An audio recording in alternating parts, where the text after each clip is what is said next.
What is going on, everybody? Welcome back to another Waifuju video. Today we are going over all of the cards that just came out in Team Affinity 2. We're looking at all the bosses from every single team and we're putting them in tiers, rating them where I think they fall in terms of usability and how they're going to kind of figure out in the meta for MLB The Show 23. If you guys like this content, make sure you like and subscribe down below. We're going to have a lot of more great lists like this, as well as our Iron Man series, which will have more episodes coming out with some of these cards once we start grabbing some of them. But with that being said, keep in mind, these are my opinions on a lot of these cards. They might play better. You might really like a guy. Use them if you do like them, but this is how I feel they're going to play in the game. So with that being said, let's get into the video. So I am not going to put any cards in F tier. I think all of these cards at least have some semblance of usability somehow, some way. So there are no F tier, but we're going to start in D tier right now. There's a bunch of pitchers in D tier, starting with this 97 Lucas Giolito. The only thing that this guy has going for him is the 110 hitting per 9 and 110 pitcher clutch. He only has breakout liar, 4 pitches. He doesn't throw hard. The BB9 is not great. And he's not going to really do a whole lot for you unless you just really like Giolito. Another card sitting in D tier is going to be 97 Silver Strider, Spencer Strider. Fastball, slider, circle change, and two-seam is a horrible pitch mix for a starting pitcher. 105, 107 hit per 9, or K per 9 is not terrible. 3 pitches is not going to get it done. The one really big benefit is that he does have outlier 1. He's not really going to be usable unless somebody just strictly cannot hit a 4-seam fastball with outlier. And if they can't, then here you go. Here's your guy. But other than that, he's not very good. Another starting pitcher in the D tier is going to be NESTOR CORTES. As much as I love NESTOR CORTES, and I do think that his arm angle is a little bit weird and a little bit clunky in this game, just his pitch mix doesn't really get it done, and he only throws about 93, 94 with this 4-seamer. 101 hit per 9 is not really high enough either to make up for that. Although he has good control, he just doesn't throw hard enough. I do like his cutter, and again, his arm angle is pretty fun, but he's not quite the guy that you want. He does have a couple quirks, though, and that does make him a lot better, but NESTOR is just not really going to be that good. Another starting pitcher in the D tier, there are a lot of really bad ones. Tyler Glasnow is not very good. His pitching stats are pretty good across the board in terms of balance, right? 88 BB9 is a lot better than some of the other ones we've seen. He throws pretty hard, no outlier, but he does have 125 pitcher clutch, and that is really good for any pitcher in this game. You really shouldn't use him unless you're doing Conquest. He has a great, very fast delivery to get through Conquest and CPU games quickly. So there you go. And the last pitcher in D tier, there are a couple more cards, but the last pitcher in D tier is Jose Berrios. This guy only has 4 pitches and 88 hit per 9, is not very good. His windup is easy to pick up. He does have great control, though, and that is definitely a really good thing to have for a guy like this. But slurve, 4-seam, sinker, circle change is not a horrible pitch mix, but 4-seam and a sinker, and neither of them are very fast, and they're both the same speed. His slurve might be one of the best pitches in the game because of the 99 break on it, and it's super accurate, but outside of that, this card's not very good. Staying in D tier, the first batter of this list from Team Affinity 2 bosses is Jon Berti. He is a speed guy. There we go, 99 speed, 99 stealing. He plays a lot of positions, pretty much all the infield besides first and the entire outfield, but he just doesn't have high contact or power. So like as a hitter, he's not very good outside of bunting. You're not really going to use him besides theme teams. He might get really good with a theme team here or there, but as of this current moment in the game, he's not very good. And the last card in D tier is going to be this 97 Jimmy Fox. They absolutely massacred our boy Jimmy Fox. He does play catcher and first and third, which makes him semi-valuable for the catcher, but he has no quirks, which is crazy for Jimmy Fox, one of the best hitters of all time. He has sub 100 contact versus left. 109, 104 versus righties isn't terrible, and the 115 power is not bad. But you would want a card that's going to be a bad defender like this behind a dish. 69 defense, 56 speed, none of his stats are that good defensively, to at least be a really, really good hitter. And he just doesn't live up to the hype that he should be for a Jimmy Fox card. So I think he doesn't really do anything better than a million other first basemen, catchers, and third basemen in this game, and that's why he's in D tier. All right, we are officially moving to the next tier. This is going to be the C tier. It is only a group of hitters. WHIT MERRIFIELD is essentially just what Jon Berti was. He's a little bit slower and has a little less stealing than Jon Berti, but he has way more power, way more contact versus left. His clutch is about the same, and he plays pretty much the same positions. He's just swapping shortstop for first base. I do think shortstop is valuable for Berti, but this card is just better than Berti all the way around pretty much. And that's why he's a tier above, despite still not being great. He is a lot better than that one. So C tier. Next, we have this 97 Steven Kwan, the chosen Kwan, or hit the Kwan, as we like to call him around here. 117, 110 contact is not great for a card that's supposed to be high contact, low power. I wish it was just maxed. The 114 clutch is pretty okay as well. He'll foul a lot of balls off with his high vision. Great fielder, pretty decent speed, but he doesn't do anything great. He's okay, but there's way better options, especially for the outfield. Speaking of better options in the outfield, this is really not one of them. ALKALINE, great fielder, really high contact, higher contact than Steven Kwan, which is cool. The power is still not great. The clutch is amazing though, but he's just 60 speed. And that's not really good enough in the outfield when you're not even going to be a great bat. If this card was like maxed hitting stats and then 60 power or 60 speed in the outfield, you can make it work, but you're not really getting a great bat for sacrificing so much speed in right field, and then he takes a penalty in center or left, and I'd rather have him in left field. He takes a penalty out there. I don't think K-Line's very good. He's also a righty with not a great swing, so he's going to be in C tier. One of the hotter takes in this video is going to be me putting CJ Cron in C tier, but it's definitely something that I believe. He doesn't really do anything great. His card reminds me a lot of Jimmy Fox, actually. I just do like CJ Cron a little bit better because he does have a couple of quirks. He is an actual decent defender. His clutch is better than his contact versus both sides, which is definitely a plus for him. And that's the only reason this card's even semi-usable. Do not use him in the outfield. He is a first baseman or a DH exclusively. And because of that, and because of first base being so limited, he's going to be in C tier. Another strange card, Slick Nick Ahmed. I was shocked to see this guy even got a card. Pretty fast, 79 speed's okay. Great fielder wherever you put him, despite him not having a great arm. He's really good versus lefties, 125 of 96. Not very good versus righties. You face righties most of the time. That makes him pretty much unusable. I've never used the Nick Ahmed, so I don't know if he's any good. He has no quirks, and his clutch is 81. That is horrible. So in clutch situations, he gets even worse than I already think he kind of is. So he's going to be in C tier, but at least he is really good versus lefties some of the time. 97 Kyle Seager, aka Corey Seager's brother. That's a great nickname. I think he's maybe better than a C tier. He might actually be a B tier, but he has a couple of flaws that I don't love. He's a third baseman. Thankfully, he's not strictly third base like he's been in years past. 109, 96 versus righties is very, very good. 81, 98 versus left is not, but his clutch is 110, which makes him actually really good. He's definitely the best card in C tier. He plays second and shortstop. He does have a good swing as well. He gets a couple of quirks. This card is definitely usable, but again, the contact versus left is not great. He's also really slow, which makes it tough to use in the middle infield, so you'd want to use him at third base, and there's so many great third base options with way better bats than this guy that there's just it's kind of hard to find a place for him to go. I think Corey's C tier, but I do think he's a pretty good card. Last card in C tier is going to be 97 overall Tony Gwynn. Tony Gwynn has max contact, max clutch, which is amazing. I just really don't like cards like this, though. He's not super fast like Tony Gwynn's have been in the past. He has really low power. He'll maybe play like a Jeff McNeil or a Luis Arias, but he has way less flexibility in them. There are so many outfielders that have better fielding and speed attributes than this guy, and that are way better hitters, that I don't really like Tony Gwynn cards like this. If he had maybe like 75 to 80 power, I know it's kind of we're cherry picking here trying to add 5 more power, but it would really help out this card a lot. Tony Gwynn, stay in C tier. Now we are moving up one tier to the B tiers with 97 overall Paul Molitor, the Igniter. This card is really similar to the one we just mentioned with Tony Gwynn, except he plays the infield, which makes it way more valuable to me personally. 75 power versus right, so he's better versus righties, which is a good thing in my opinion. Max clutch is amazing. 90 speed, 96 stealing makes this card super valuable. Again, similar to Tony Gwynn, just I think at better positions that probably need a little bit more love. Throw him at second base, and Paulie might be pretty decent. He's in B tier.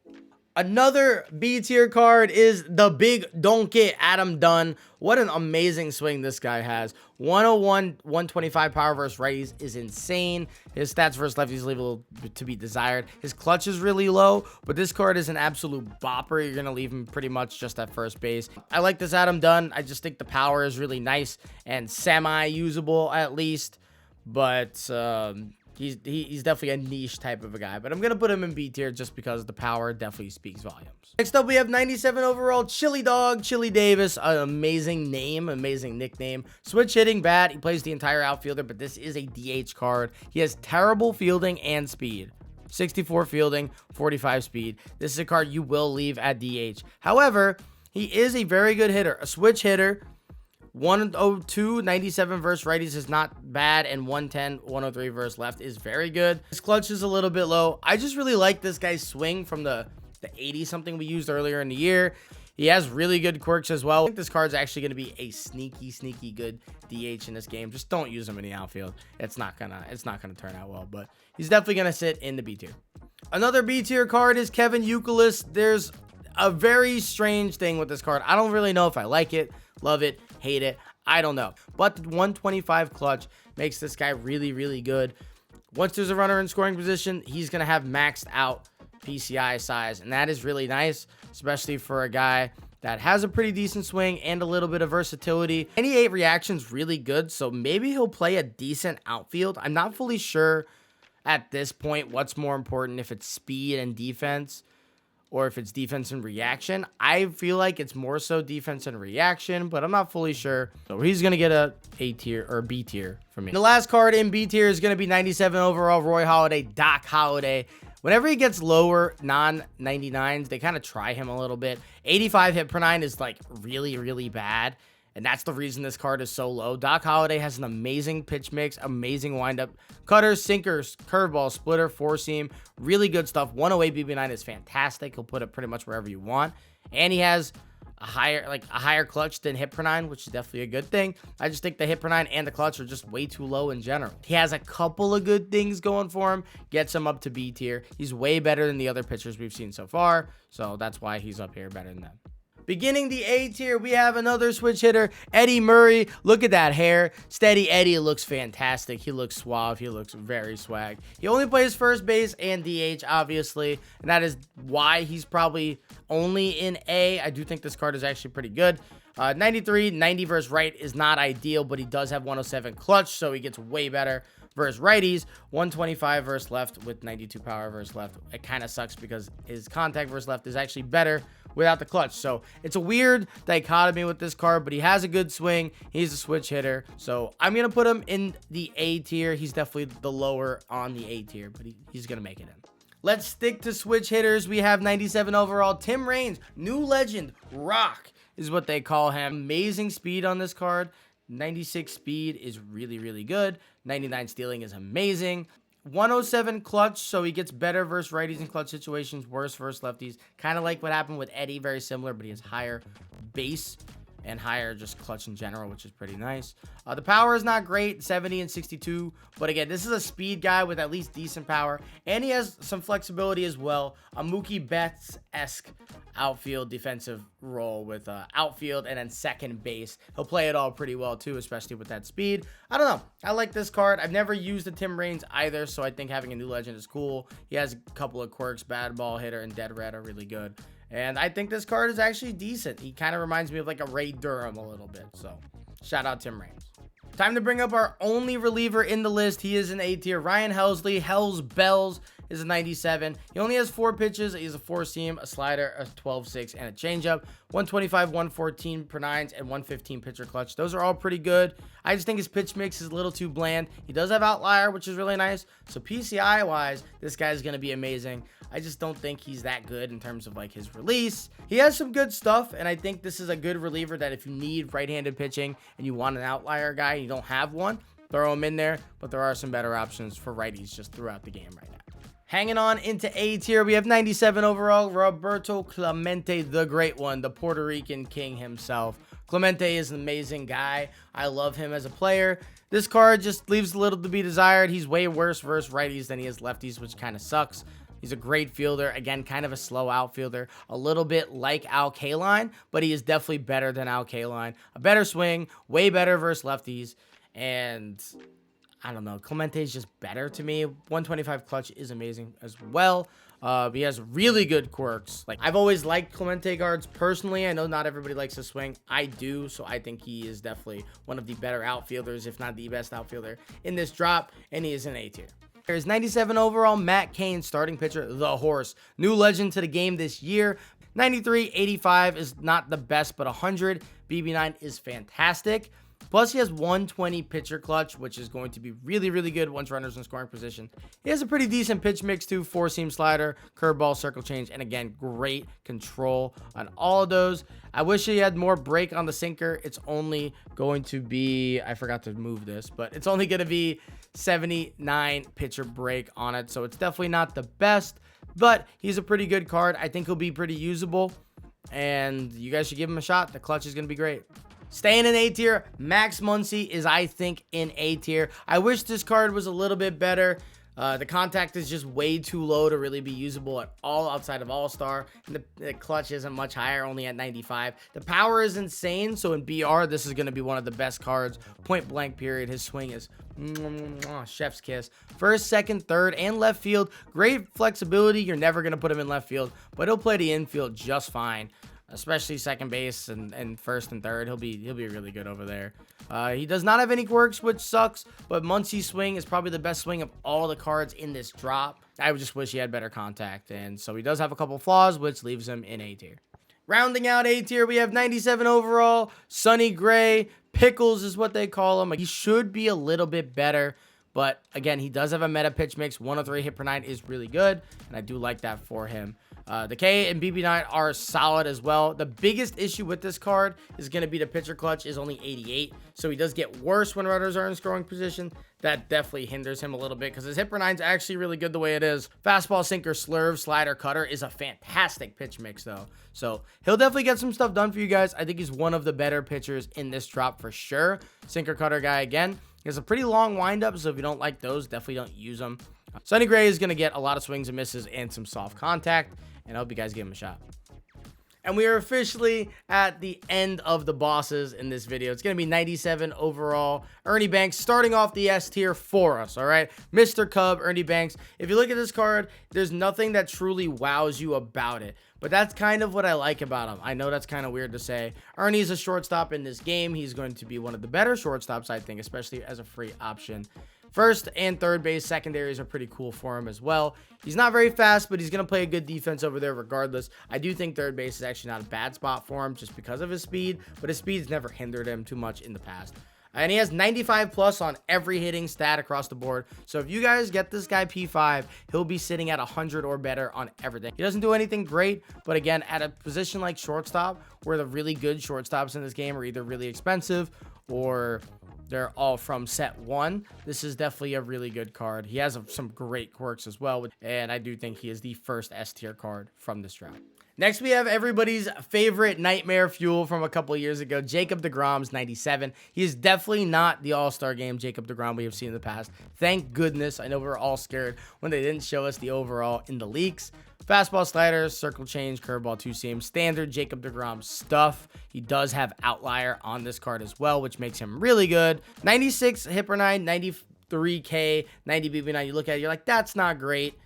And it definitely isn't, but he does have 121 pitcher clutch, which is crazy. That is going to be pretty much maxed out when you get him at P4. And that makes this guy really, really dangerous. It's a really fast slider, which is definitely one of the better pitches in the game. And it has break, which the live series version of him doesn't. He's an S tier. You guys know. You guys have seen the Grom. You know. The surprise S tier of the video is Lance McCullers Jr. We don't know fully how this card is going to play, but he has an amazing pitch mix. 110 hit per 9 is insane, especially right now. We don't have a lot of cards with really high hit per 9. That's the same hit per 9 as the 99 Randy Johnson. 125 pitcher clutch is also insane. Same thing as the Grom. He gets better with runners in scoring position. Sinker, sliders, knuckle curve, changeup, and a cutter. Slow cutter as well, which is an amazing pitch. The biggest issue I have with this card is the 74 BB9. I don't know how much that's going to affect him. It might make him unusable. I don't think it will, but it's definitely a chance that it could. But if that's manageable, especially on Hall of Fame and lower, this guy might be a really, really good option. His mix is amazing, and the hit per 9s is juiced. I think Lance is the best pitcher from this drop. And from the best pitcher to the best hitter in the drop, Mike Napoli, 97 overall, Porterhouse, an amazing nickname for a big chungus of a guy. This might be the best catcher in the game. 110, 114 versus righties, so reverse splits for him is juicy. Plus, he has 125 clutch, 114, 110 power overall is amazing. Obviously, the defense is not great on this card, but 79 blocking is perfect back there behind the dish. He's going to get a lot of stolen bases on him, and that's the biggest issue I have with this card. The 64 arm is really, really low. Napoli's swing is chef's kiss. Beautiful. XOXO. I love it so much. And he has a bunch of quirks. Like, just, oh my god. First pitch for dead red, breaking ball, homebody. He's gonna absolutely crush baseballs. He's probably the best catcher in the game. I know there's a couple of really good ones like Santana and Jorge, but this one might be the best in the game, period. And he is the best card to drop in this Team Affinity 2 for MLB The Show 23. And there you guys have it. That's my list. Those are my tiers for the Team Affinity cards. If you guys have any questions, let me know down below. If you guys like some of these cards and have been doing well with them, or you're excited to get them, because I know these just came out the other day, you let me know. I look forward to talking to you guys more about them and using these cards for the next 2 months as Season 2 moves on. If you guys like the video, again, make sure you like and subscribe down below for more great tier lists and review videos coming in the future. And I'll see you next time. Peace.